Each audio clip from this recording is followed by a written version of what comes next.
Hi there, it's Thursday, it's 12 noon, and therefore we're going live again. So I'm Tanya Jooste from my Botanically page, Alchemy of Soothing Botanic Ingredients, and today we are going on with the Integumentary System, that big word, where we're literally talking about the skin, the hair, and the nails, and basically your glands, the secretory glands. Okay, so today we are going to be focusing on part 2. Last week we talked a little bit about the skin and also your nails and which essential oils you can support those areas with. This week we are shifting gears to hair. And this is quite a fun topic because you can make some really nice DIY things at home. So welcome if you've just joined my live this week. We are carrying on with Integumentary System and how we can support specifically hair care today. So welcome. I'm going to start waving at everyone as soon as they start coming in. Hello, Anli. Hello, Jerry. Yep, if you want me to name you and say hi, go make a comment. And I would like to welcome you because this is something that I think is relevant, especially in the current state. I think our hairdressers are lifesavers for most. And if you had to start taking your own clippers or your own scissors at home for the last couple of months, you probably wished that you were able to go and see your hairdresser. I mean, they're not only our psychologists sometimes, they really do have the ability to transform your mood. Because let's face it, when you ask someone, and before I do that, hello Yolanda, you've also just joined. I'm going to wave at you. Fantastic. Thank you for joining. And Maury, welcome. Brilliant. Nicolene van Rooyen also coming in. Welcome. Thank you for joining today. We are learning a little bit about hair care.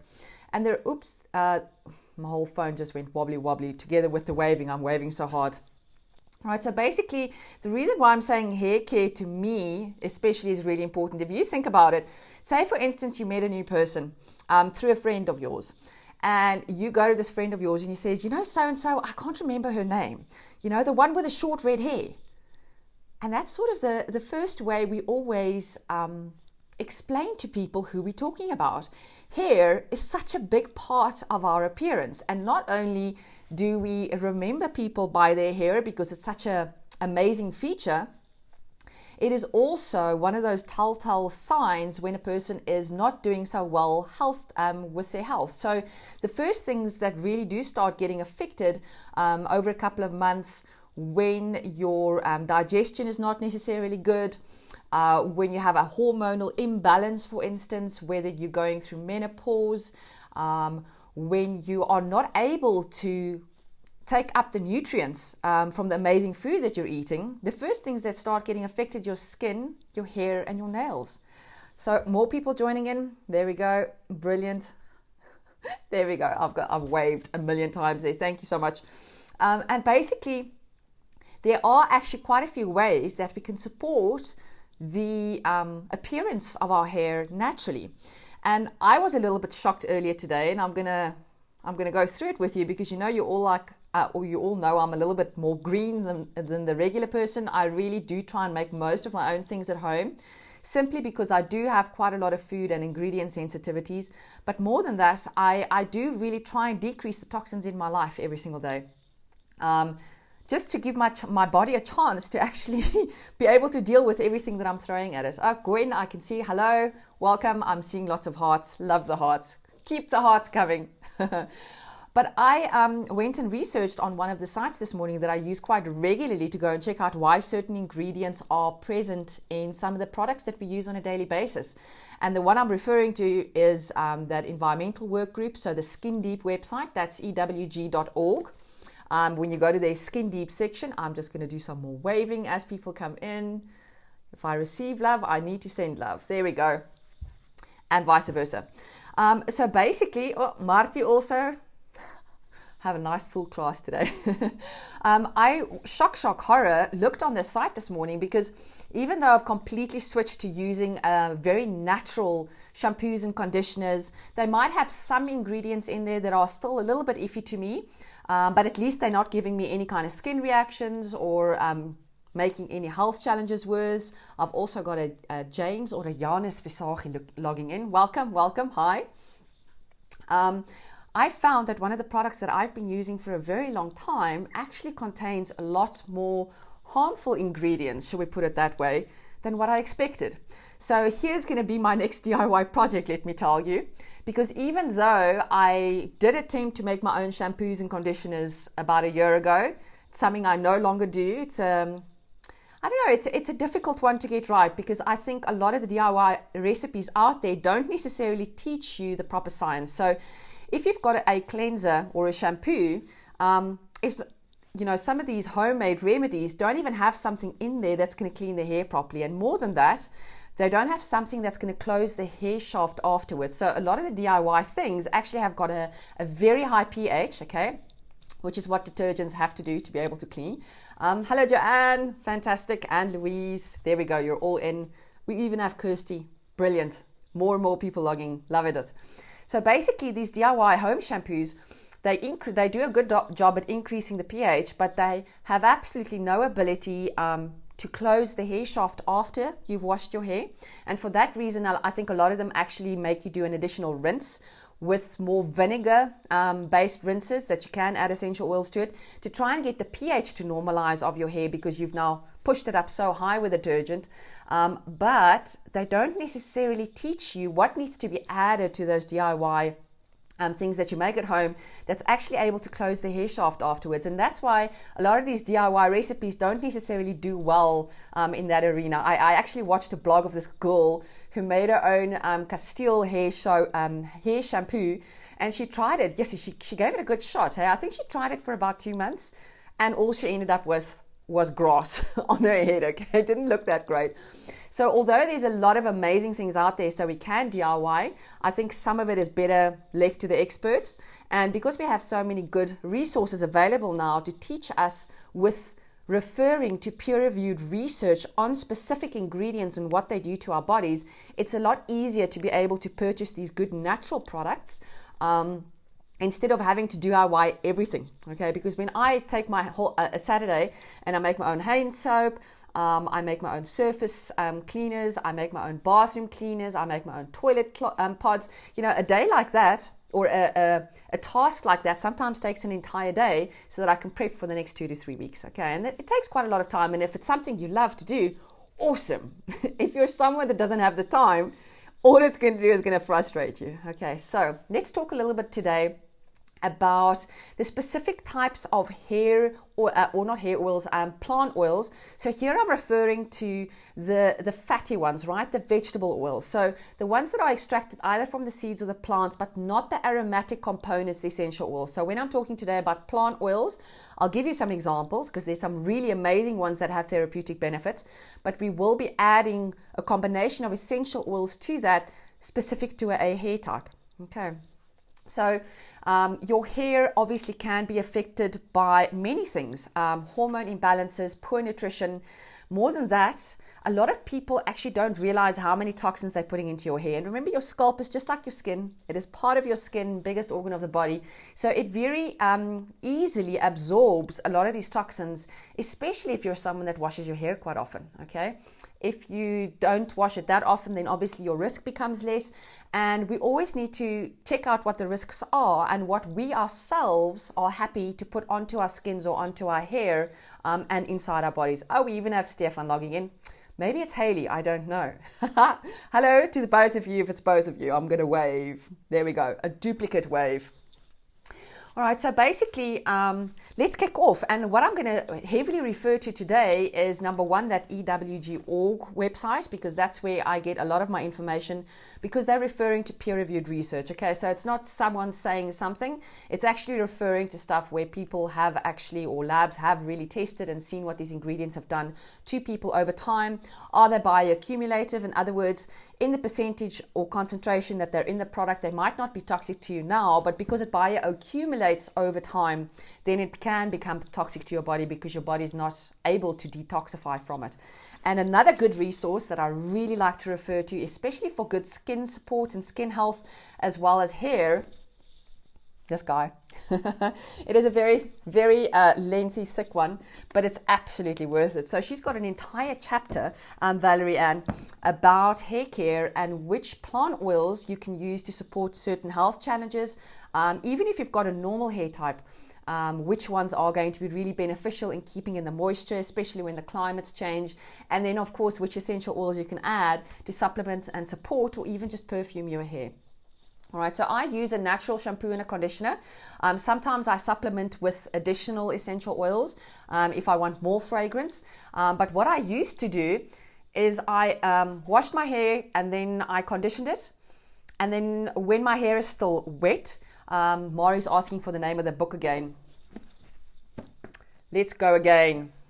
The Complete Book Essential, I can't read mirror language here. The Complete Book of Essential Oils and Aromatherapy, Valerie Ann Wormwood. Really, really good one. I think I actually bought it on Takealot. So very easy to come by. Just go have a look there. They've even got, things for plants and everything in there. It's a really, really nice reference. Hello, Alison. Welcome. Thank you for logging in. If you missed the beginning part, remember I will be posting this on my channel afterwards as well, in my 12 noon playlist. Just going to do some more waves as people are logging in.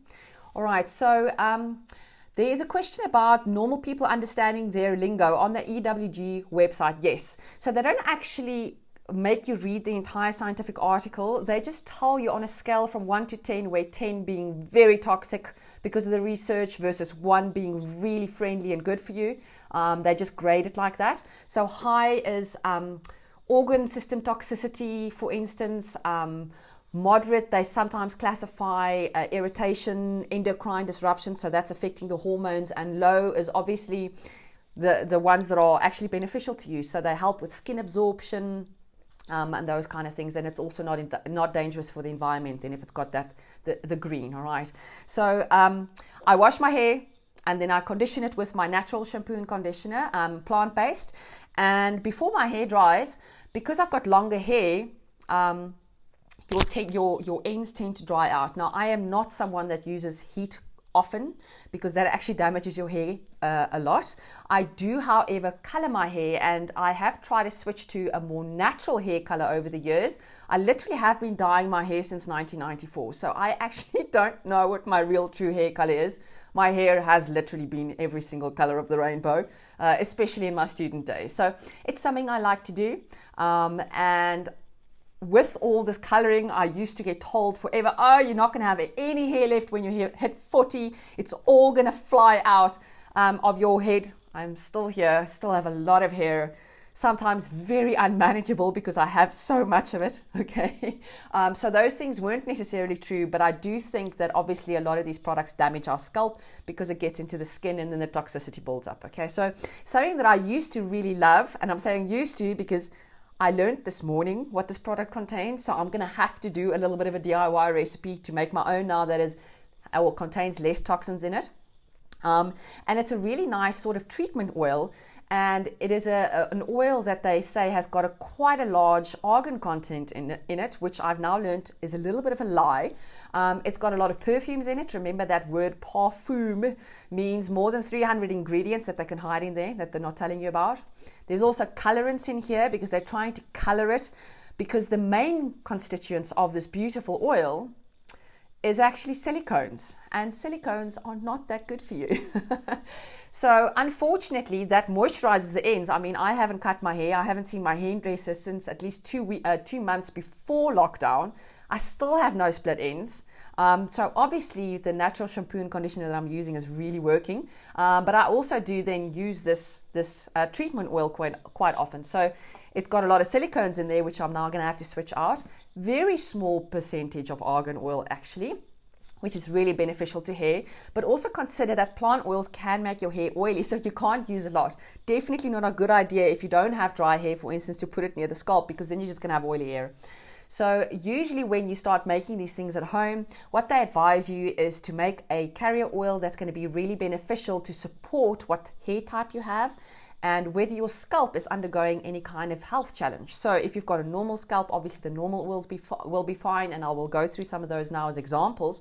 But for instance, if you've got flaky skin, or when you've got an autoimmune condition that starts affecting your hair follicles, which it actually attacks. When you've got this autoimmune condition, it actually attacks the hair follicles and the hair starts falling out.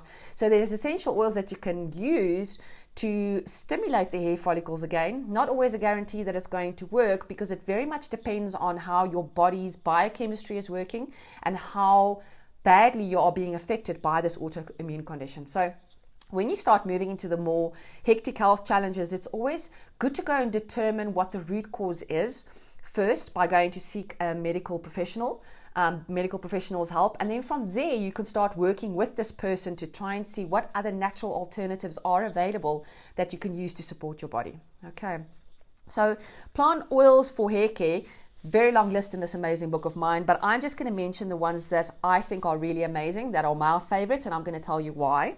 So argan obviously is really good for hair, skin and nails. You can actually make a very nice nail oil using argan as your carrier oil, and then adding tea tree, for instance, which has got antifungal properties and is really good for nail care. You can also add lavender, but for the same reason, argan is really good for hair care as well. But you need the teeniest, tiniest little bit, otherwise you're going to make your hair oily and you're going to have to wash it every day.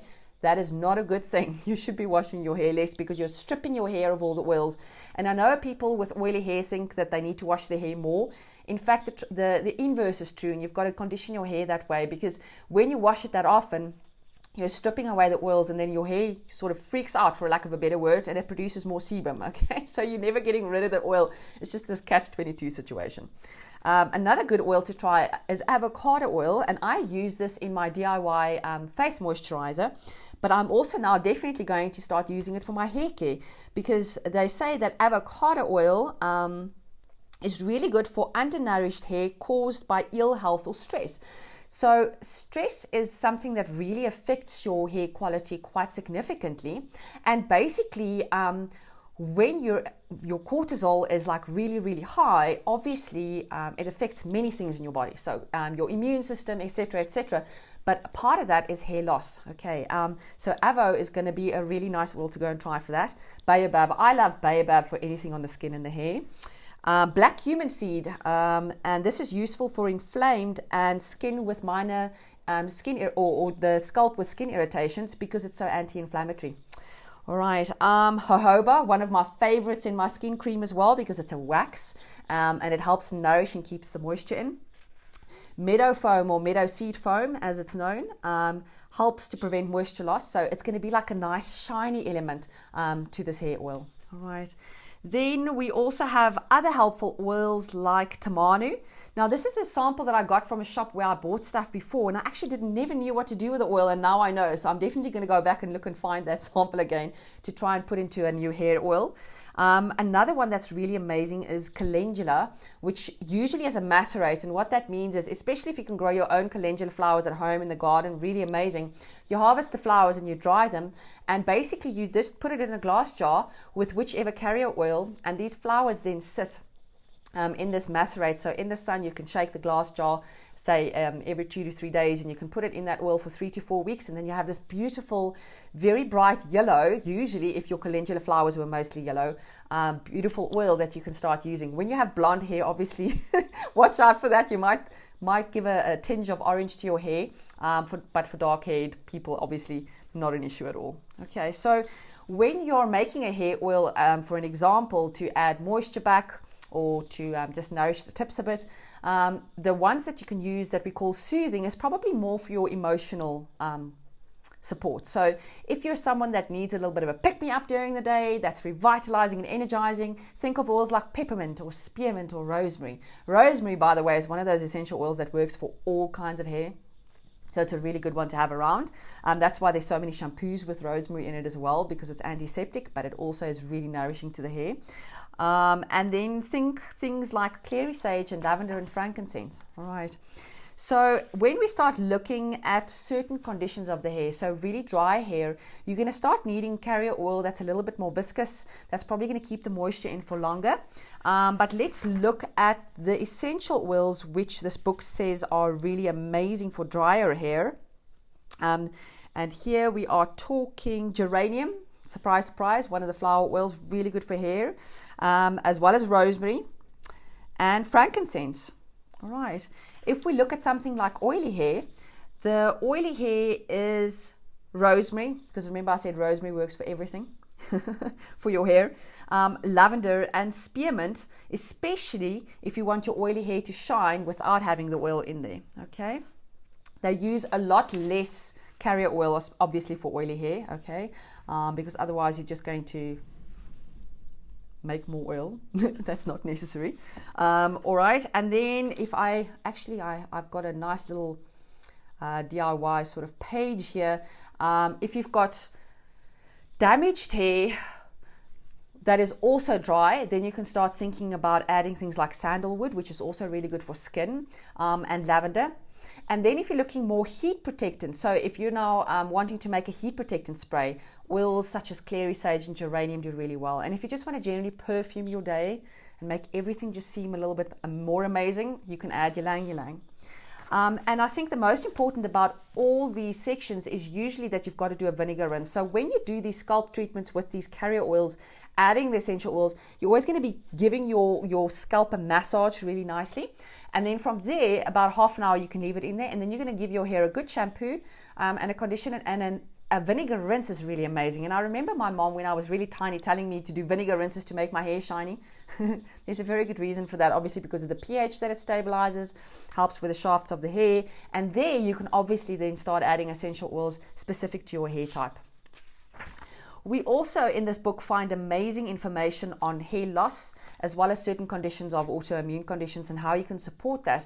But it's always good to first determine what that hair loss is. And when your hair starts falling out, mine actually, there's quite a lot that comes out in the shower when I have a hair washing day. But the reason for that is, obviously, I don't wash my hair that often, all right? So I probably try and do a maximum of 2 washes in a week, so I don't strip the hair oils out. But then I obviously end up with a lot more hair coming out at the same time. Now, when you have hair loss, you've sort of got to try and track what's really going on, because we have what we call a grow phase, which is 3 years. And then generally your hair goes into a resting period of about 3 to 4 weeks, and then it starts shedding. That is normal. That is the normal cycle of your hair. So if your hair is shedding for a very long time, for months on end, then there's obviously a condition that you need to go and start looking at and how you can support that.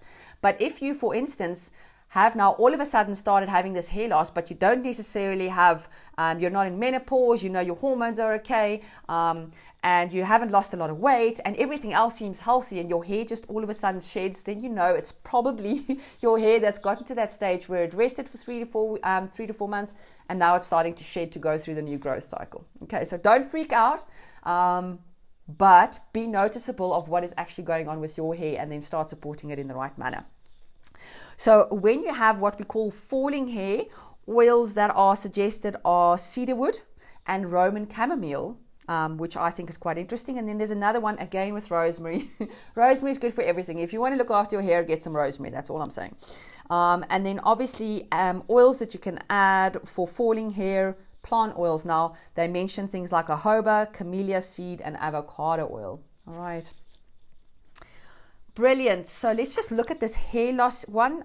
She's talking about hair loss oils that coincidentally actually have high linalool concentrations, as well as circulation support. So cedarwood, sandalwood, cypress, clary sage, Roman chamomile. I found that quite interesting. And then if you start looking at conditions where you have flaky scalp, number one, it can simply just be that your scalp is dry. And then there's obviously other conditions that can be causing that too, such as hair products.